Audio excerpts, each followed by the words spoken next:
What is up, everyone? It doesn't matter if you are an old Swolger Nation OG part of this channel or if you're a new fitness culture Fit Cult member. Today we're going over how to train that chest here at home. Now I'm gonna be the first person to tell you the chest, the body basically that I've built has been mostly done in the gym, but that's not to say that you cannot get a good chest workout at home. So today I'm gonna show you how to structure a routine that'll give you the most bang for your buck with what you have at your disposal. So it doesn't matter whether your goal is to get stronger or to add muscle, AKA hypertrophy. The way we do that is by progressive overload. Now that is very easily done in the gym.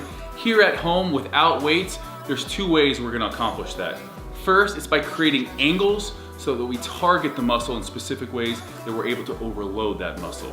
The second way is time under tension of any targeted muscles.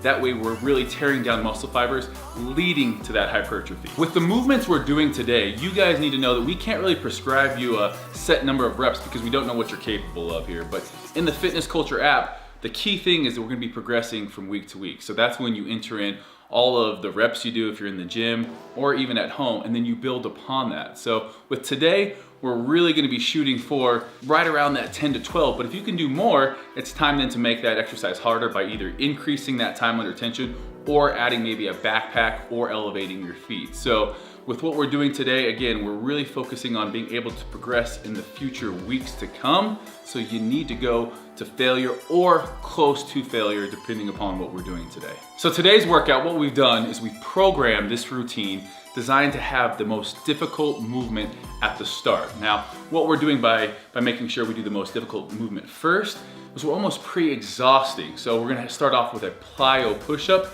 This is gonna really overload that chest.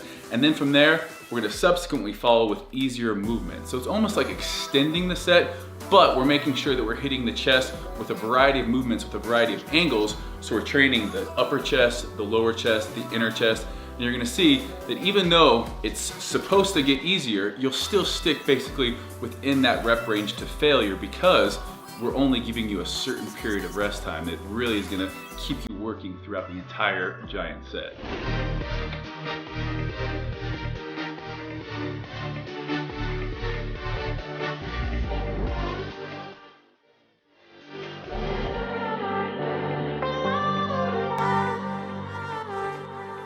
So first up, we have the plyometric push-up. Now this is gonna be super demanding on our central nervous system and is exactly why it's first in this routine. So we're gonna start out on top of the chairs or plyometric boxes if you're in the gym.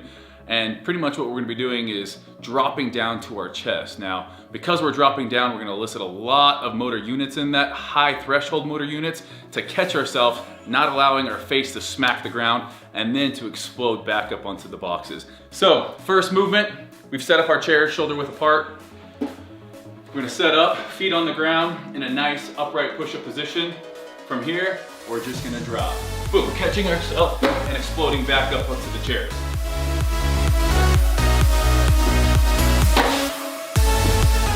Resetting each time at the top.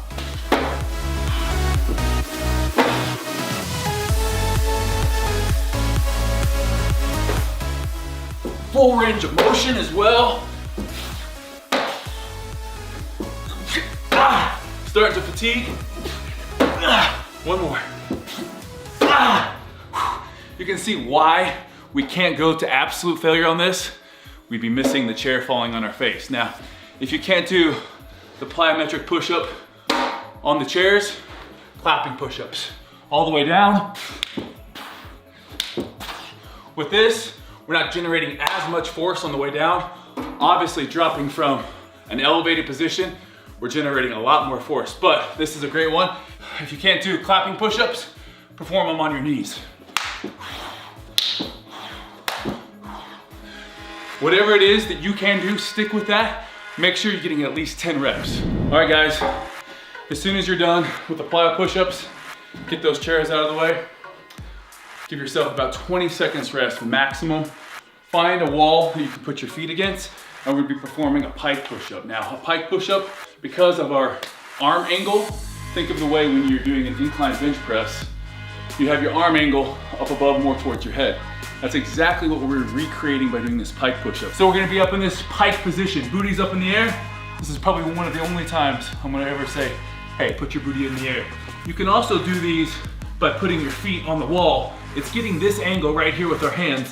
From there, we're gonna press down. I actually like doing the pike variation a little bit more. You can crank out a little bit more reps. So, boom, booty's in the air, lean forward, push back. I'm not pushing up from here. You can see my head is behind my hands as I push forward. They're between my hands, my head's between my hands, and then I'm back to that starting position. This is gonna be a great developer for that upper chest. Squeeze all along. I don't want my elbows flaring out here. Going to failure here on this one. Hey.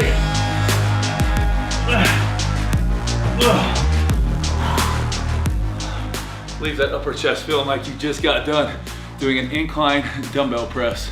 20 seconds, and we'll be jumping into our next exercise.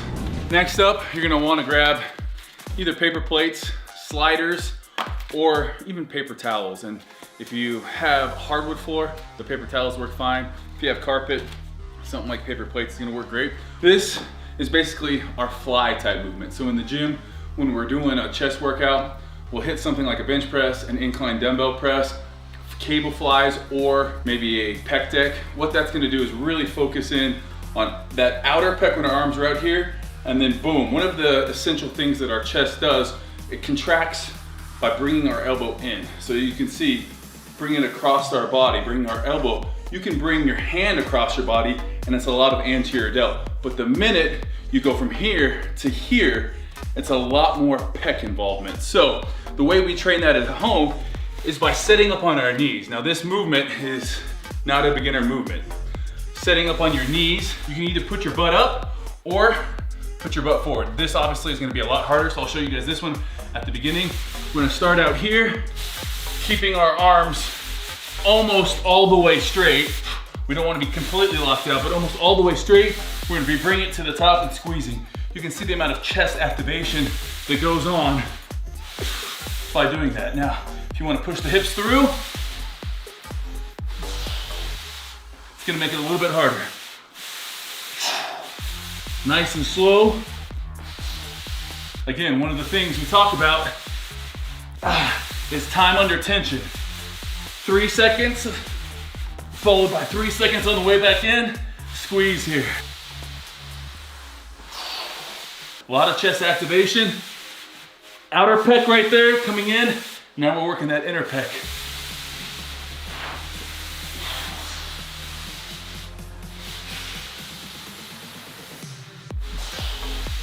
Also, mind muscle connection.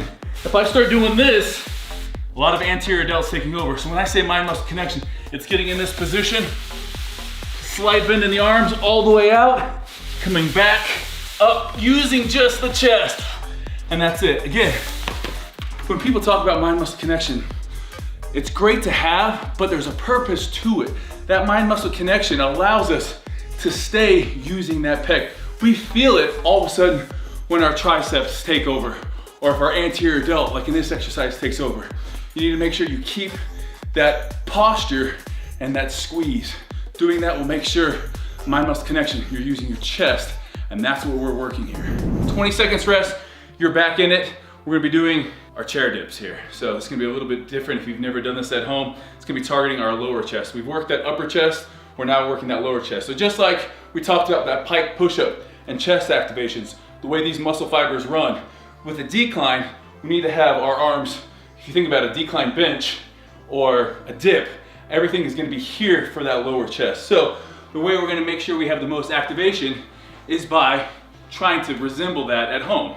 We're gonna set up on our chairs a little bit more narrow than we had them for the plyo push-ups. This is our end position. And we're gonna start off with our head between the chairs.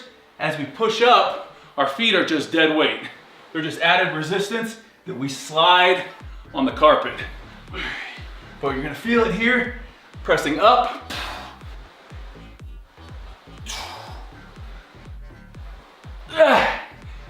Again, keeping that mind-muscle connection.